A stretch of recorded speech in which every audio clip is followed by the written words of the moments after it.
Shades of Us, The Rant. I am Ramat. So today I'm going to be looking at a two-part series. I'll be starting with the physical effects of rape on this episode, and then in the next episode I'll look at the mental effects of rape on people. It is heavy and we'll just have to get into it.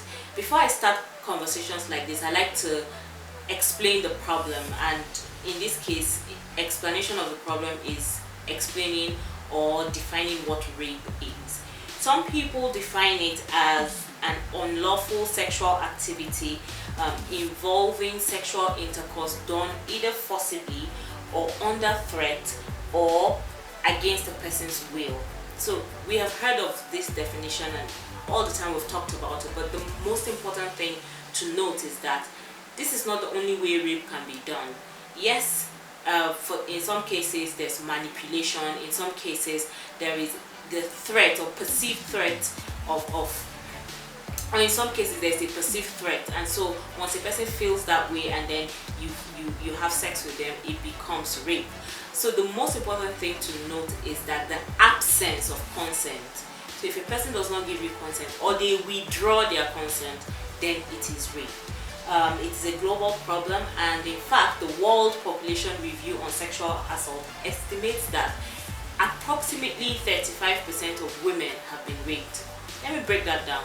It means 1 in every 3 women have been raped, and this is horrible. It is horrific and scary. But the worst part is, of these women who have been raped, only about 40% reported, and that is even in countries that have the data to report it. Just only about 40%, and less than 10% of these people seek help from law enforcement or try to follow legal redress. So it is a huge problem. In the United States, 70% of rape is committed by people that the victims or survivors know. What this means is these rapists are usually fathers, brothers, neighbors, friends, colleagues, people who you know, right? 70%. But it's not just the United States. I mean, even in our country, even in our continent, different countries across the world, most times rape is committed by people who know the victim. But yes, does this negate the stranger danger, someone sees you on the road and tries to rape you kind of thing? No, it doesn't, because those actually happen, but they are in the minority in comparison to having those who rape you because they know you and have access to you. Globally, South Africa has the highest incidences of rape. It is horrible. In fact, in the 10 countries with the highest incidences of rape, the first 3 are Africans: South Africa, Botswana, Lesotho. So if you call Nigeria, for example, the poverty capital of the world, you call Africa, that is South Africa, Botswana, Lesotho, the rape capital of the world. This bodes a huge problem. So now that we have set the foundation for this, let's look at some of the gynecological effects of rape. And now we're talking about those physical things that a doctor can see and check. The first one is vaginal, or if they were anally raped, anal bleeding or infection. So when someone forces themselves into a person's vagina or anus, it tends to lead to bleeding and infection if it's not looked into. Another thing is something that is called the hypoactive sexual desire disorder. Another name for this is called inhibited sexual desire. Of course, these are big names. Let me explain it. This hyposexual desire disorder is a sexual dysfunction and is characterized by a lack of or the absence of sexual fantasies. That's one. And then a desire for sexual activity. That's the second. So in the first instance, when someone is raped, the fantasy that they should have, like, you see a fine dude and you want to feel something for him, is gone in terms of sex, right? And then the desire, the natural physical reaction that you have, maybe when you're ovulating, sometimes you have the desire. For some other people, it's just regular. You see a guy and you're turned on. It just doesn't work anymore. Do you understand the enormity of that? Another thing that can happen is something called vaginitis or vaginal inflammation. and it is the inflammation of the vagina and the vulva. Symptoms of this may include itching, burning, pain, discharge, and a bad smell. This is because a lot of the injuries that are a result of the trauma to the vaginal or anal region may become infected, right? And then when you hear bad smell, of course you know that the infection has spread and it's terrible and things like that. So what goes through the mind of a rapist when they do things like this to somebody that has much bigger ripple effects on the physical self? We haven't even touched the mental part yet. So the next thing is dyspareunia. This means painful sexual intercourse. I don't know if I got the pronunciation well, but it simply just means painful sexual intercourse, and it is horrible. So anytime a woman wants to have sex, it is horrible. The next one is vaginismus. Now this condition is the one where a woman cannot have sex. Like having the penis in her vagina is a problem. So let me explain this so you can get it. So let's say this is the vagina, right?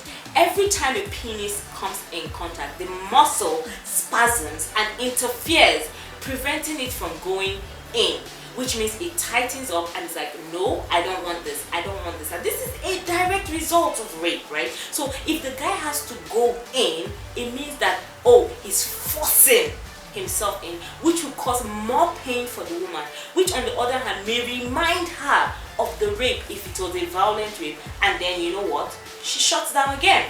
That becomes a bigger problem. So another gynecological effect you will see is that women who have been raped have chronic pelvic pain. So the entire pelvic area is in pain. This one, most people know it. If there's bleeding, if there is an injury or something, and there is an infection, it may lead to urinary tract infections. This one may be either in the lower urinary tract, or which is known as bladder infections, or maybe in the upper urinary tract, which will be known as kidney infection. So once a person is raped, it doesn't just affect the genitalia, it begins to move upwards. If they have a urinary tract infection, it goes to your bladder, goes to your kidney, affecting you in so many ways. So it is unfair to do that. And the worst part is, some people who are raped get pregnant. So you have a reminder that somebody invaded your space, somebody took your boundaries, somebody hurt you, and then you have a child. Some people keep the child. Some people decide not to keep the child. But there will always be that reminder that your body accepted the sperm. And that's what people think. Even though it's wrong, your body is basically just trying to survive, right? But people will think, oh my God, my body betrayed me, and I'm now pregnant, and a reminder is there constantly. And then the one I think is the worst is, you never know the sexual history of the people who are rapists. They may have all kinds of sexually transmitted infections, including but not limited to HIV and AIDS. A whole lot of infections that may cause a life to be truncated. So because for some people, HIV and AIDS is not a death sentence, but what if it's something worse? What if it is, for example, herpes? What if it is hepatitis B? What if it is any number of sexually transmitted infections that can cause infertility, that can cause other forms of problems for this woman or man who has been raped? So there are many physical effects of rape on a person. It's just sad because the moment that has happened, maybe 5 minutes at most moment for the rapist, becomes a lifetime of pain for the rape victim. And worse, it becomes a reminder. If they have any of the symptoms I have mentioned, it becomes a reminder of the thing that they have gone through.